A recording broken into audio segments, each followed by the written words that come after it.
Термин за ново издание на Агроспектар, почитувани гледачи, добро дојдовте. Ново издание на емисијата која што редовно ве информира и едуцира за квалитетно земјоделско производство. Високи температури или температури кои што наликуваат за овој период од годината, пролетни температури, меѓутоа вчера имавме и кратка дестабилизација на времето со пораен дожд и грмежи. Понекаде имаше и слаби врнежи од град. Значи, градобитноста веќе во овој период започнува она што е и најопасното во овој период за земјоделските култури. Каква е хидролошката состојба, каква е долгорочната прогноза, што е она слика од терен за земјоделското производство и новините од фитофармацијата се дел од ова издание на Агроспектар. Бидете со нас, а и во ова издание на Агроспектар со нас е професор доктор Исто Вучков. Добро ни дојдовте. Добро ве најдов вас и редовните гледачи на КТВ телевизија. Рековме дека времето некако веќе влегува во колосек на пролет, имаме температури кои што доликуваат на овој период. Вчера имавме кратка дестабилизација. Во каква кондиција се земјоделските култури, ако земеме во предвид дека временските услови се главен фактор? Токму така, ние секогаш во овие едукативни емисии кои траат подолго време, времето го обсервираме како еден од најзначајните фактори. Тоа и се случува, и тоа што рековте, веќе сме со еден ведно зголемен ден, преку 14 часовен ден имаме мегдан за работа и времето, како што минатата недела рековме, влегуваме во еден друг критичен период. Ако до сега имавме навистина оние ексцеси од ниски температури, кои направија големи штети во овощарството, лозарството и градинарството, сега сме соочени со оној друг чин, каде што најавата вчера не беше случајна, негде имаше, како што рековте, градобитност, но тоа во мали размери, со кое се надеваме дека онаа служба што е оформена со плюс еден авион, дека ќе даде резултати кон онаа суштина и онаа глобална климатска промена која очекуваме во тој преод од пролетниот во летниот период. Се соочуваме со навистина незгодно време, бидејќи еве сега овој викенд за велигденските празници, почетокот на мај, ние ќе имаме температури и на 30 степени Целзиусови. А до вчера имавме минусни температури ноќни и тие разлики, тие температурни амплитуди секогаш обусловуваат да дојде до појава на одредени болести, што е на повидок и во овощарството, и покрај оштетувањето од ниските температури, сега имаме губење на имунитетот и онаа што потерува во јаки размери, бидејќи плодоносењето го нема кај праската, плодоносењето го немаме кај кајсијата, дел од црешите и така натаму, сето таа маса која е во еден голем обем, сега ќе биде плен со одредени патогени појави. Затоа неминовно е производителите да внимаваат на тоа и да навремено интервенираат. Што се однесува за онаа долгорочна прогноза, која често пати, не често пати, него 40 на години ја следам, ние со влегувањето во тој критичен градобитен период, веќе влегуваме во мај, тие мајски периоди, и најкритично тука ќе биде тоа што недостатокот на влага е уште евидентен и имаме една лажна слика со некаква површинска влага, а не суштинска и на она релативна влажност на воздухот. Тука мислам најголеми штети ќе имаат житата, доколку рековме ние последната недела од април, доколку не заврна 40 до 50 литри по метар квадратен дожд, ние нема да имаме квалитетни приносни жита. Затоа што побрат имењето, класот буквално не е исфрлен како што треба, пред се од недостатокот на влагата, од една страна, од друга страна поради недостатокот на влагата не се искористени оние ѓубрива кои се потрошени за да се добие добар принос. И рандманот на житата не може да биде квалитетен, бидејќи во мај месец, ако имаме 35 температура, на отворено таа ќе биде преку 40, тука оние нормални фенофази, од она млечна зрелост, восочна зрелост до формирање на зрното, тука со високите температури доаѓа до оно скаменување и губење на рандман на житата. И тука нема да имаме нити принос, ни пак квалитет за мелничката индустрија. Што е честа појава, зашто мелничарите откупуваат од Војводина пшеница, а не ја зимаат нашата. И еден од условите е тоа. И недобрата охранетост, и од друга страна топлотниот удар кој предизвикува она целосно пореметување на конзистенцијата на месото во самото, на брашното во самото зрно. Сите тие работи се завод на времето. И ние долгорочната прогноза воопшто мене не ме радува, бидејќи сега за викендот ќе имаме убави 2, 3, 4 дена со температури можда и над 30 степени Целзиус. Да после тоа пак имаме такви како вчерашниот случај, што го рековте, што го опишавте многу убаво, ќе имаме видно пореметување на времето и нагла промена на температурите. А сето тоа за растителниот свет, па и за здравјето на луѓето, секогаш предизвикува оние губење на имунолошките особини, што е значајно за појава на одредени болести по луѓето и болести по растителниот свет, што е веќе евидентно, бидејќи една ервинија веќе е присутна, бактериум ичегенезато е присутно, присутни се многу патогени поради таквото време и брзите промени на температурите. А сето тоа, ние сакали или не, е губиток за земјоделската фамилија, кое нешто го гледаме и бараме начин како да се тоа премости. По однос на хидролошката состојба, што мене најмногу ме загрижува. Ние влегуваме во оној веќе убав период, топлотен, а нашите капацитети и полскиот воден капацитет во почвата е беден. Недостатокот на влагата од минатата година уште се чувствува во почвата. Го немаме онај енергичен старт, имаме анемичен старт оваа година. И второ, што е многу значајно, сите акумулации се тука на техничкиот или нешто малку над техничкиот минимум.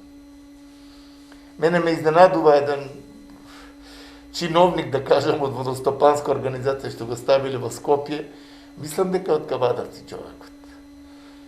Кога збореше на македонска телевизија за водата, излезе дека Македонија врие од вода, блика од вода.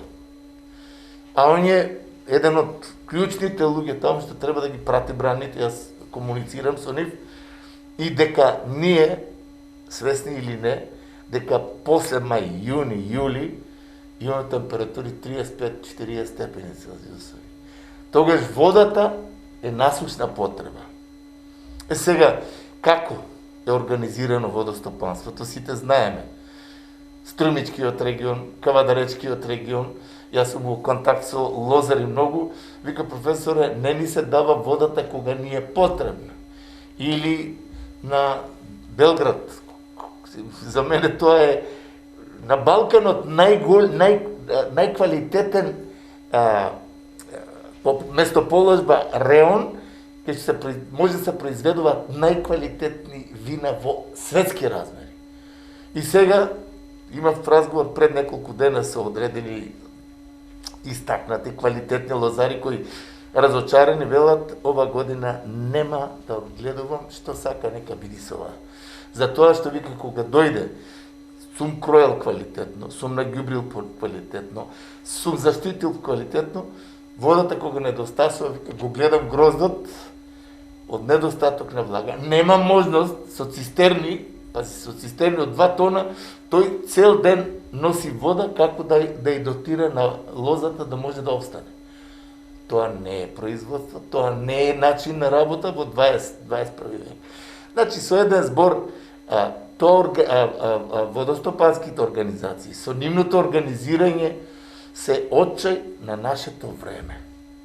Бидејќи ние, како Република Македонија, со Вардар што го имаме, од Вруток кога излезе, и кога оди до Егејско море, ние имаме можности таа вода, по конвенциите, бидејќи целосно не може да ја соприме, по конвенциите сите наши акумулации по текот на зимскиот период да се наполнат, да имаат капацитет за цела година, да го задоволат потребите на сите региони, производни региони, и Вардар остатокот нека оди во Егејското море. Тоа ништо не е. Меѓутоа, на тоа никој не размислува.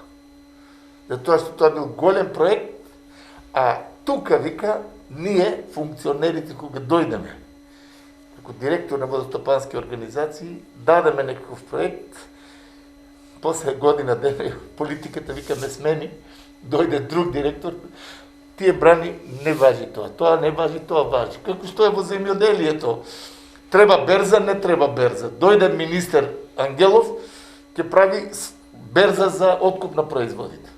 По него доаѓа Анчев, го смени Ангелов, вика, не треба берза за Македонија, не сме толку големи за берза. А Холандија е многу помала, ама има во 54 земји извоз на цвеќе, на семенски материјали, на производи и така натаму. Со еден збор, ниската политичка култура, ниската духовност, што како Македонија треба да го има тоа парче земја, никогаш не се обликуваше со луѓе кои дошле на власт за да направат нешто за народот, да направат нешто за стопанството, за земјоделието. Како стожер, да каже, јас сум премиер, потекнувам од Муртино, сакам земјоделието да биде стожерот на нашата држава.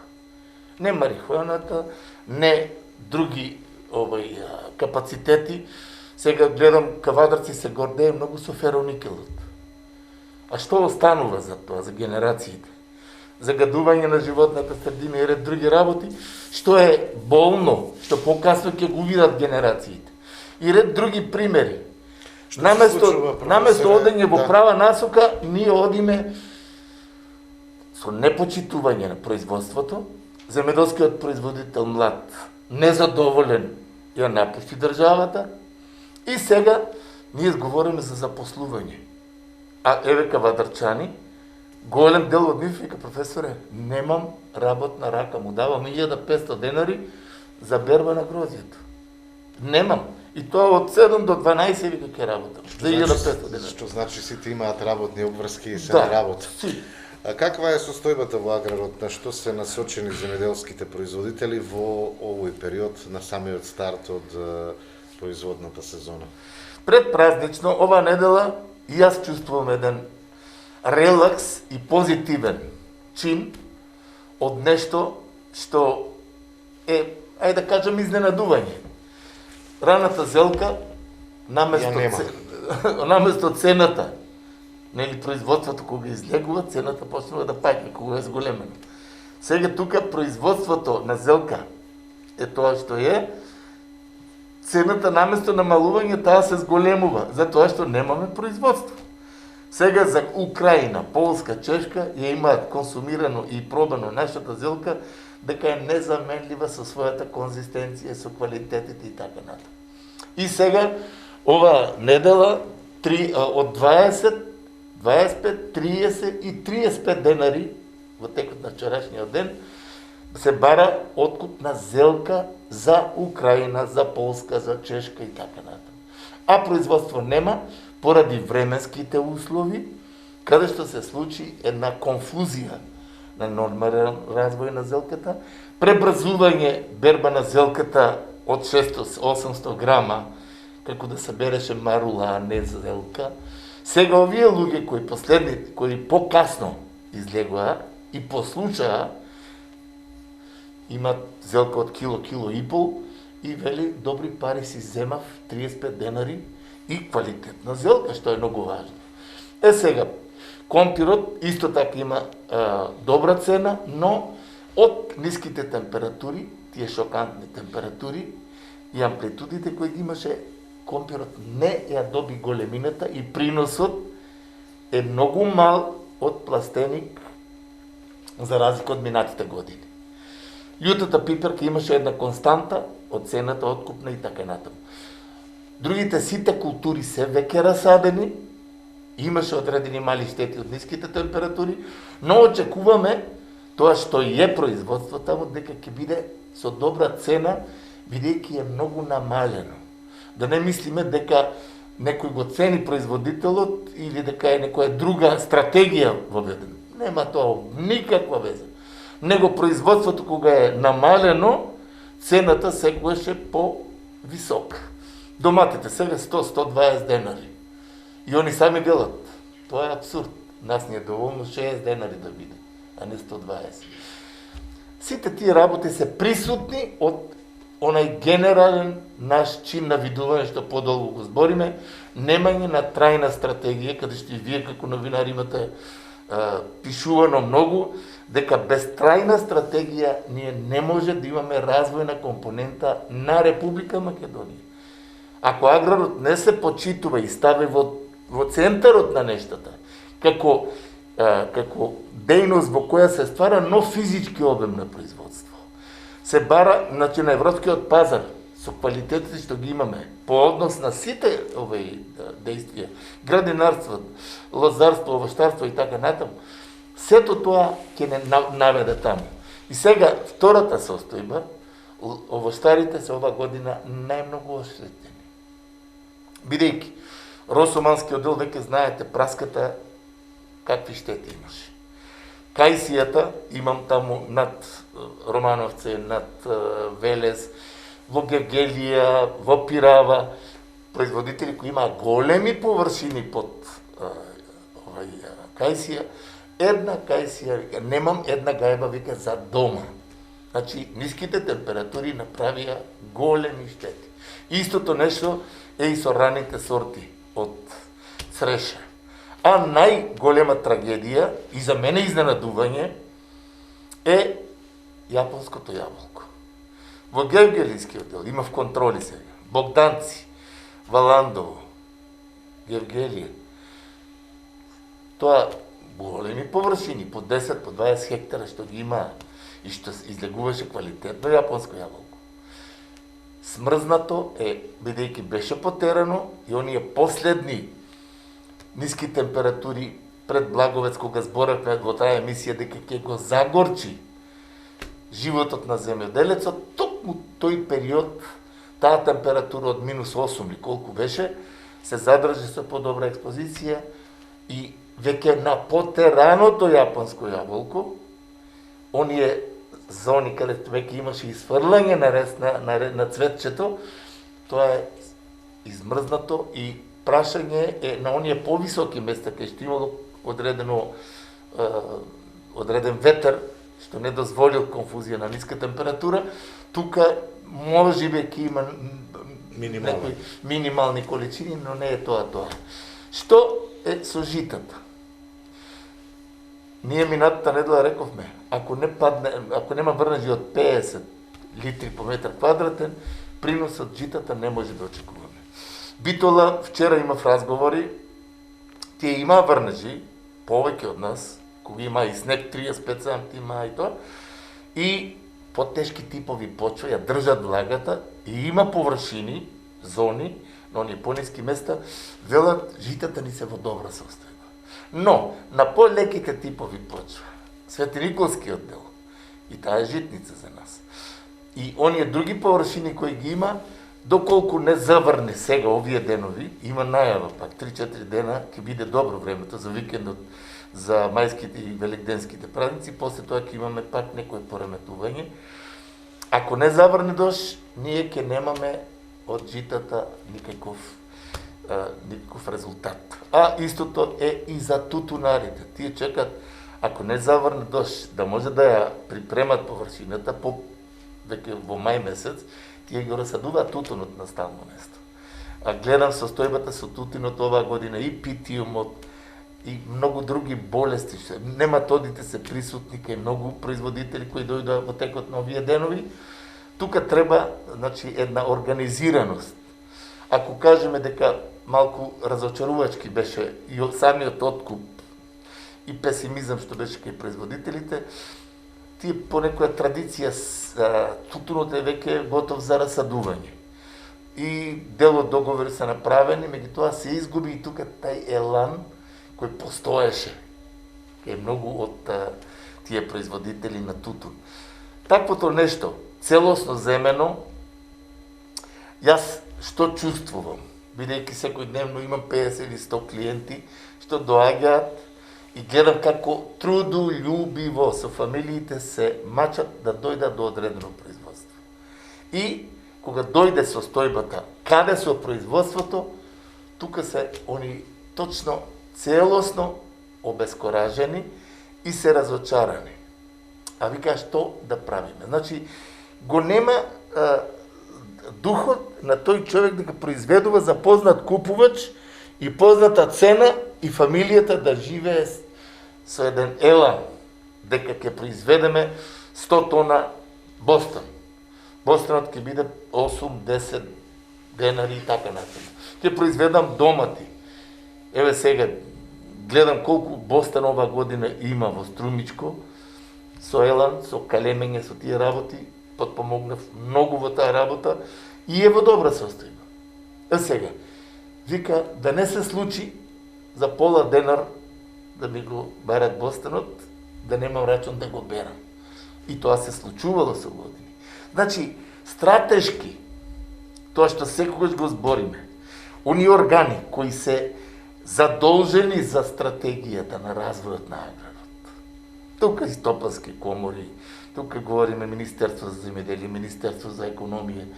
Они треба да имат една кохезија кон земјоделското производство. Целосно.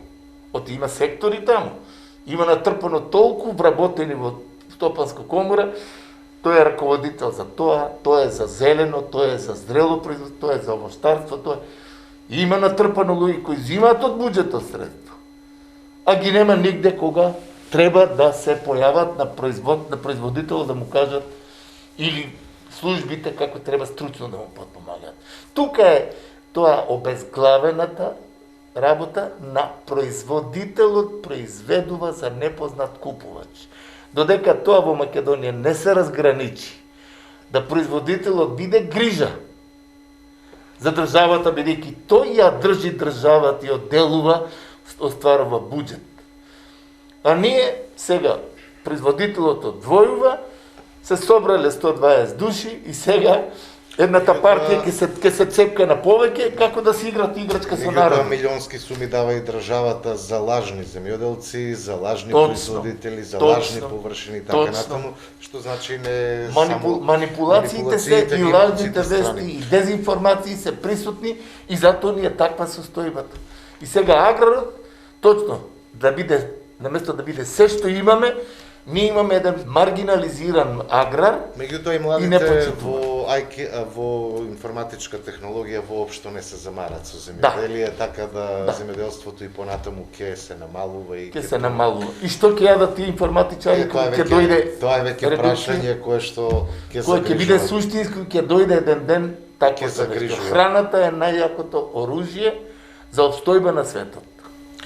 Новини од фитофармацијата редовно нудиме во емисијата, тоа е се со цел да ве едуцираме за квалитетно производство. Да го погледнеме прилогот.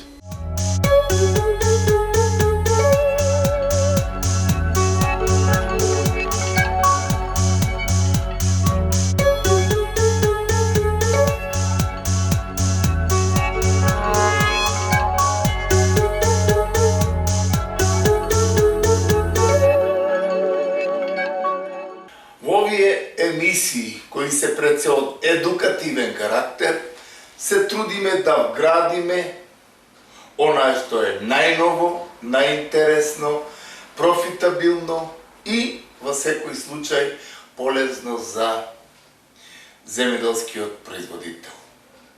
Навистина, фитофармацијата со својот еден интензивен скок направи многу за успешна заштита на растителноста на земеделското производство воопшто.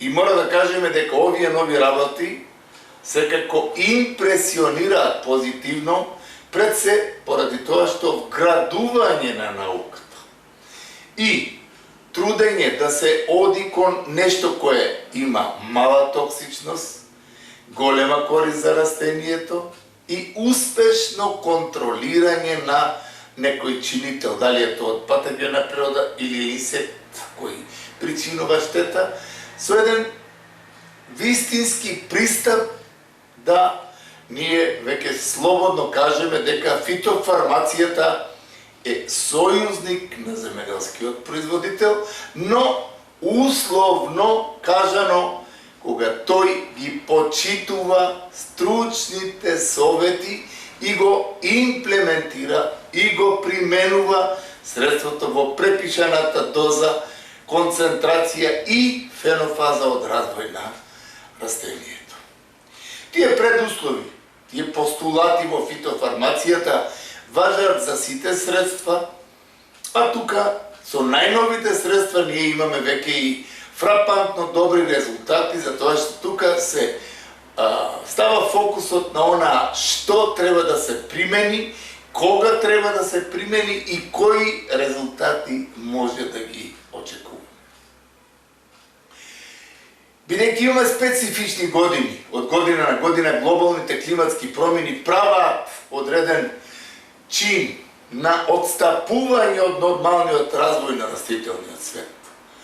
Понекогаш имаме бујна вегетација, зависно од температурите, зависно од режимот на исхрана, од временските услови, од релативната влажност на воздухот.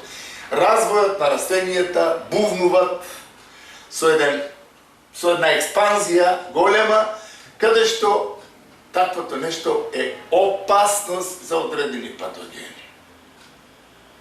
Ние од струката сакаме себеш еден континуиран, постепен раст и развој на растението, со нормален пораст и потерување, со нормално цветење, нормално плодообразување и на крајот нормално зрење и берба.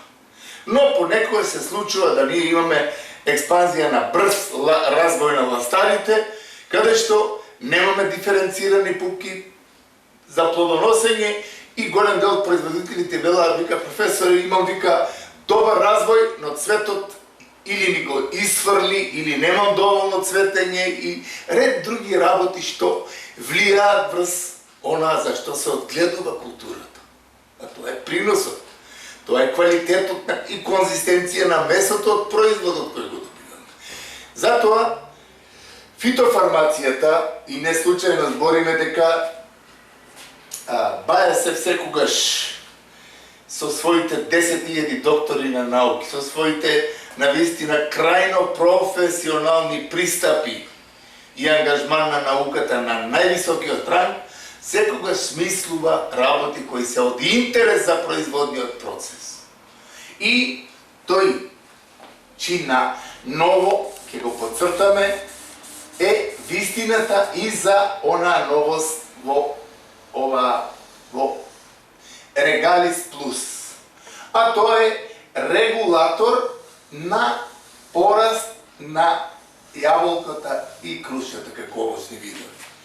И јас би го нарекол регулатор на нормалниот пораст кај крушата, јаболката и други овочни видови. Зошто го зборам тоа? Затоа што таа нова, буквално иновативна формулација го регулира порастот на овие леторасти што може да стартуваат со јаки нодоси, со слаба диференцијација, со многу нешта кои делуваат негативно врз растенијето, каде што тоа иде на некоја висина и бујност, а покасно имаме сето тоа на уштрб на нормален чин на плодоносење, нормално стварање на плод и така натаму. Прохексадион, калциум, е активната материја која содржи регалисот. И што всушност се случува тука? Со апликацијата на ова новост, ние имаме еден внатрешен физиолошки чин на контрола на гиберелините, кои сите знаеме дека се оние основци за порастот и развојот на фотосинтетски и други активности, физиолошки функции во растенијето. Значи, таа активна материја ја успорува синтезата на гиберелините или контролира, да кажеме, синтезата на гиберелините и со тоа се намалува или заздравува нормален пораст на леторастите, нормален развој на диференцијација на папките, нормален развој с калциумот на структурата на леторастот, што е многу значајно во тој структурен дел да таа биде здрава, со добро диференцирана папка и на крајот нормална плутинизација. Во есенскиот дел, кога листот ја има одиграна својата функција, асимилатите се пребираат, користењето на регалисот овозможува нормално плутинизирање и навремено затварање на листот, папката кај што е, и тука тој паѓа природно. Што не е случај ако имаме интензивен пораст, див пораст, брз пораст, гиберелините не се под контрола и тука имаме доаѓање на слана, листот, асимилатите не ги собрал. Не се повлекле. Не ја добива она каротинска жолта форма. Не се повлечаваат асимилатите, хлорофилот. И тука папката може недиференцирана да влезе во фаза на зимување и тука с мали ниски температури, кога не се повлекени асимилатите, при малку пониски температури лесно доаѓа до мрзнење на таквите папки. Тука регалисот ја игра главната улога за нормален пораст, контролиран на гиберелините, нормална диференцијација на папката, нормално злеење на ластарите и нормално затварање, влегување во зимскиот период на самото растение, на самата папка, ластар и така натаму. Значи се работи за една навистина иновативна работа која заслужува внимание во овие наши емисии. А луѓето кои имаат насади од круши, од јаболки и други култури, тука може тоа да го прочувствуваат каков хабитус при кроењето, при потерувањето. Хабитусот на самото растение го укажува тоа. Со јаки фотосинтетски процеси, со нормални нодуси, со нормална диференцијација на папка, нормални фотосинтетски активности, сето тоа е сведено во регалисот како новост која заслужува внимание. Што е значајно да кажеме? Што треба да се знае, бидејќи секое средство, ако не добие она вистинска форма, како да се примени, кога да се примени, во кои количини, во која фенофаза, тука може да се направи една штета по однос на несоодветна употреба, дали со концентрацијата, дали во периодот кога се прска, дали количината на раствор, време и така натаму. Значи, важно е за регалисот. Првата негова употреба треба да биде во фаза на цветењето на овошниот вид. Зошто баш тогаш? Зошто баш тога да се контролираат гиберелините?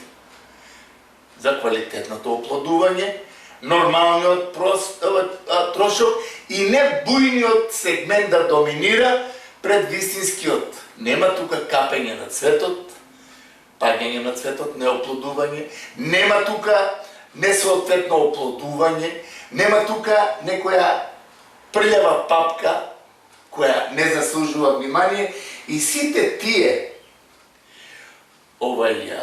адути со само 1,5 литар, килограм, по хектар, ние постигнуваме фантастичен резултат од првичниот чин на примена со нормалното оплодување и формирање на плодовите и нормалниот развој на ластарите. Не ластарот излегол или водобијата отишла 1,5 метар и тука ние имаме една дисхармоничност и тука имаме катастрофа во многу насади, тоа нешто сме го приметили и велат имам бој, а кл нема, вика, моето дрво. Значи, има многу ластари, водопи, се, а родот го нема и нема го тој нормален пораст на хабитусот на растенијето. Втората фаза. Значајно за ова, за примената, значи вториот чин на нештата, и тоа само 2 пати треба да се применува и ништо повеќе, е во фаза на образувањето на плодчињата. Тие само со 1 килограм по хектар, при развојот на плодовите, ние веќе завршуваме со чинот на примената на регалисот во нашиот насад. Понатамошните заштити може слободно да се вршат, бидејќи тоа е една од карактеристиките негови, што ако го имаме фузикладиумот, ако го имаме гимноспорангиеното, ако го имаме ервинијата, ако имаме карпокапсата или така, ние можеме слободно регалисот да си го употребиме, бидејќи тој е компатибилен при таквата примена. И во таа фенофаза од развојот на растенијето. И тука што имаме? Имаме еден ојачен чин и развој на нормални фотосинтетски процеси, нормална регулација на гиберелините со оплодувањето на овошниот вид, нормален пораст и нормален развој на нодусите и бидејќи веќе кога почне плодообразувањето, тука доаѓаме во оној цејтнот период, почнуваат диференцијацијата на папките за наредната година. Тоа е веќе јули, август, како што е сега. Сега веќе ние имаме период на плодорастење, плодозрење кај рани сорти. Но истовремено растението веќе потполно е фокусирано со диференцијација на папките за наредната година. И до крајот на вегетацијата тие се со функционирањето, точно со тој калциум за кој сега збориме, со магнезиумот, тој постигнува еден фантастичен чин на правилна и навремена диференцијација на папките, кое нешто е итекако важно за одредување на родот за наредната година.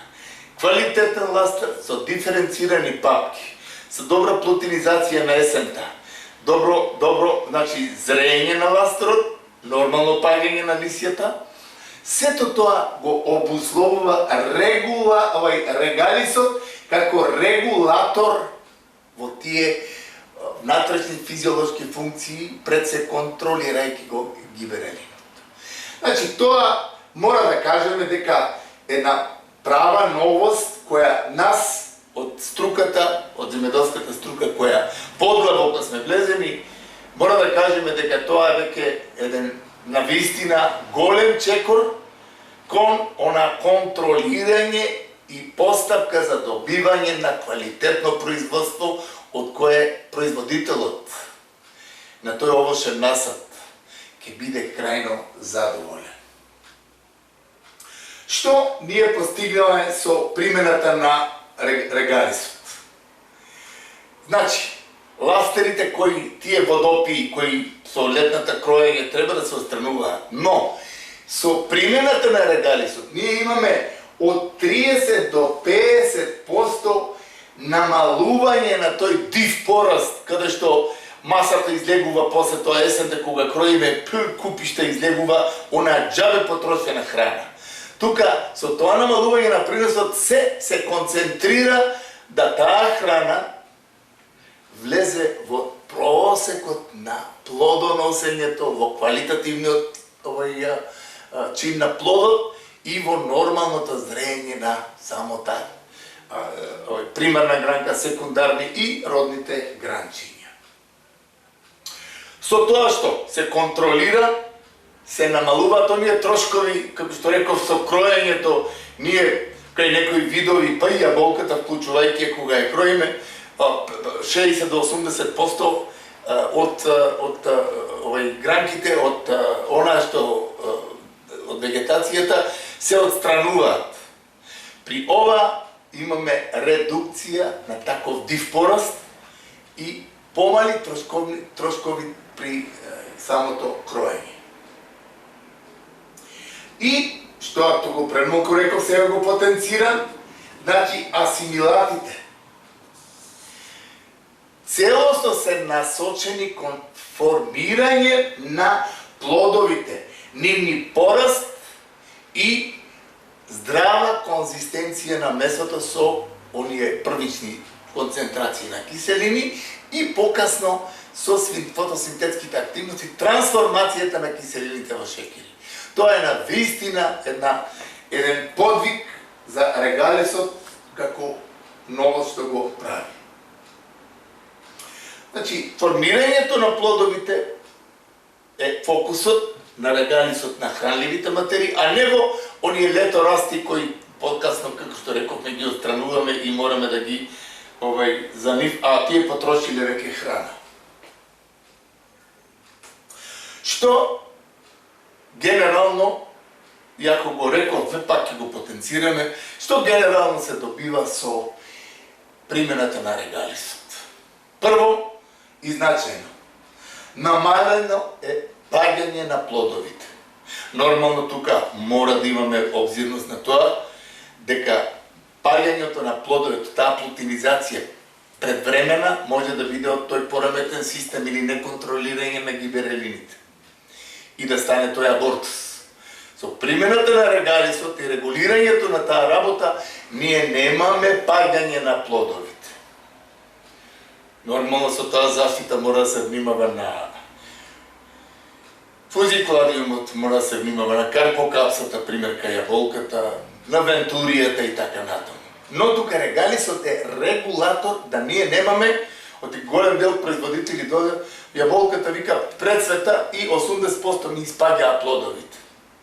Тука регалисот со таа контрола на гиберелините, тука ја дава вистинската форма на оној оптимален род, а покасно и квалитетен плод од одгледуваната култура. При користењето на регалисот и контролата на гиберелините се анулира она можна алтернативна родност која се случува кај некои овошни видови. Вика професоре, првите години така одеше цветење, обилно, врзан малку и после почна преку една година, вика, да ми цвета дрвото. Значи, тоа е губење на оној нормален хармоничен однос и тука се случува она што се случува. А тоа е дека една година бујноста си го прави своето, нема време за диференцијација на папките за наредната година и наредна година немаме цвет за тоа што папките не се диференцирани. И тука производителот губи, вика, почнаа дрвата преку година да ми раѓат. Тука регалисот го дава оној суштински дел на нормална контрола на гиберелините и секоја година оптимално оптеретување со род и со тоа што треба да го добиеме. Плодовите со конзистенцијата на месото и со бојата, оние боени пигменти, зависно од сортата, дали е тоа златен делишес, каде што имаш кристално жолто-зелена боја, или ќе биде било кој или јонатанот, или онај црвениот делишес.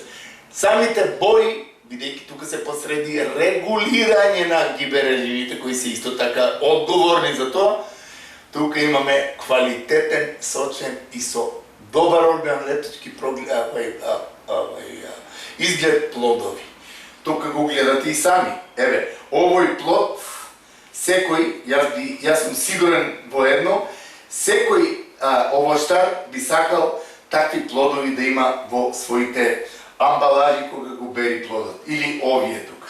Тоа е делото точно на регалисот, како еден контролор на гиберелините и тука со таа синтеза што го спорува, тој постигнува еден уедначен пораст и дрвото си има еден целосен органолептички преглед што може да го видите од оваа слика.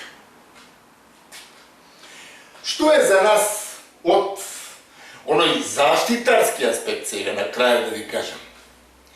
Со примената на регалисот ние имаме зголемување регулацијата, бидејќи она дива брза потреба на млади листови, ветки, овие, кажи ги, буен пораст, секогаш е лесен плен од една страна од генетски аспект, губење на имунитетот на растението, од друга страна имаме можност за инфективни процеси од некои бактерии, од некои болести, габни оболувања и штетните инсекти одаат секогаш таму кај што е бујно, кај што е сочно и тука тие се примамливи. А при користењето на регалисот имаш оптимална и аерација, оптимално плодување, оптимален пораст и сето тоа делува на позитивно на тие габни заболувања, како што може да дојде чарливата краставост, пепелницата, пламеницата, вентури, сите тие болести кои може да дојдат при користењето на регалисот, тука имаме еден чинна квалитетна аерација и нормално компатибилна комбинација која заштити растенијето од тие чинители. Што е исто важно? Лисијата над самото дрво, каде што е регалисот применет, имаат еден компактен изглед, имаат една фантастична органолептичка форма, боја и така натаму, и право зрачење позитивно, кое нешто секогаш како такви не се привлечни за тие штетни инсекти, дали е тоа карпокапсата, дали е тоа минерот, дали е тоа оние пајакот и така натаму. Значи, тука има исто еден чин од заштитарски аспект кој заслужува внимание. Значи, важно е да знаеме дека по големината на плодот од било која култура, да не биде поголема од орев, до тогаш регалисот може да биде аплициран квалитетно, со добар зафат во попладневните часови и тука имаме фантастични резултати. После тоа не би требало, не е пожелно да се врши апликација.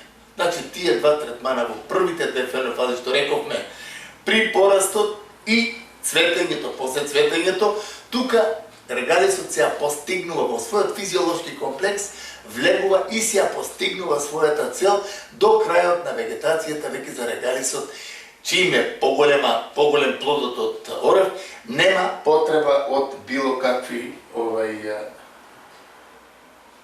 употреби.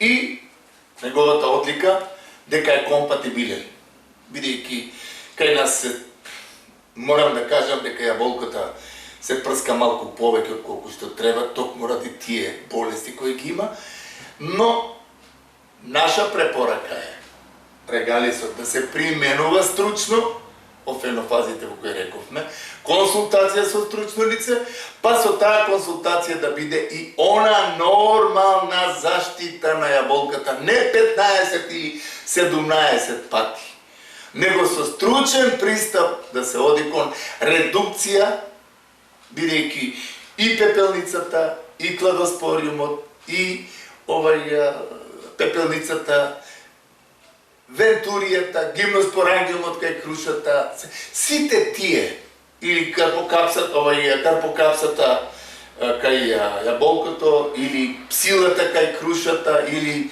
пајакот, минерот и така натаму. Сите тие веќе се под контрола на современата фитофармација. Само стручниот пристап може да даде резултати од кои секој земјоделски производител ќе биде задоволен. А тој задоволството ќе го има секогаш кога се консултира со стручно лице, а тука резултатите секако нема да изостанат.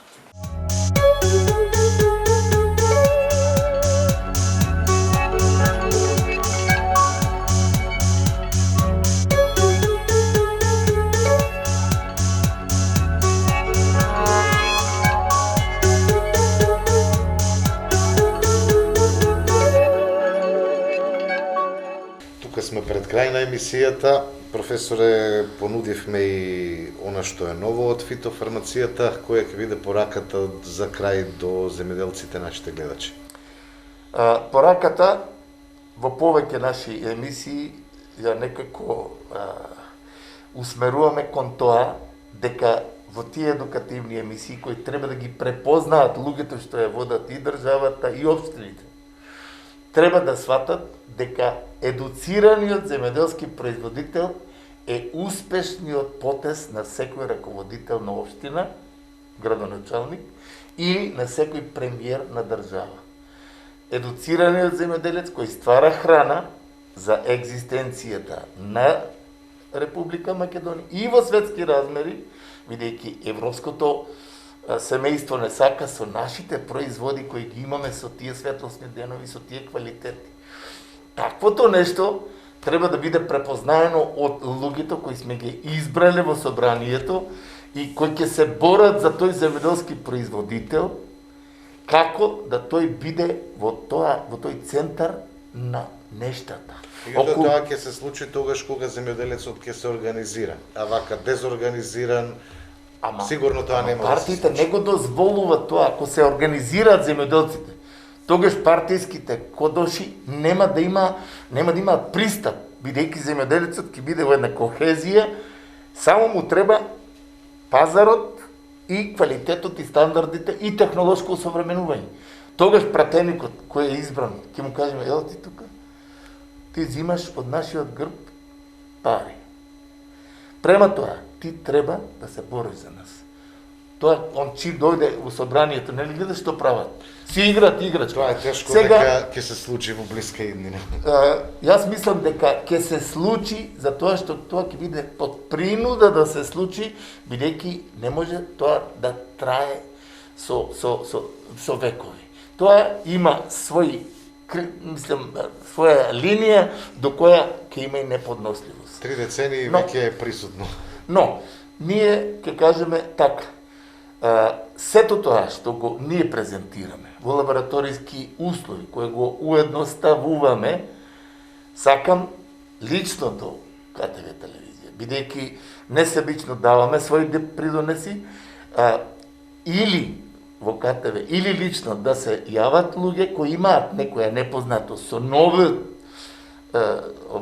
фармацевски чин или чекор кон напредување на земјоделието, да не се устручават, бидејќи надокнада никаква за тоа не плакат, а имат секогаш резултат со стручен пристап и економичност да добијат квалитетно производство.